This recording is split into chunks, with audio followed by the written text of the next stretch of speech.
waxaan ugu ballan qaadaynaa oo ilaahay hortiisa ciddii isku dayda inay hor istaagto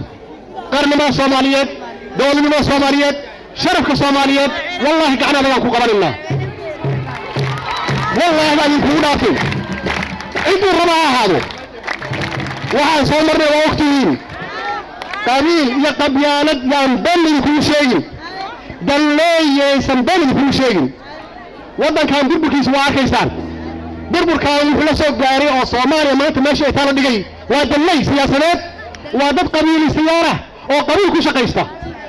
ma yeelaysaan imisa maanta qabiil laga dhimatay imisa qabiil Soomaali ku dhimatay maanta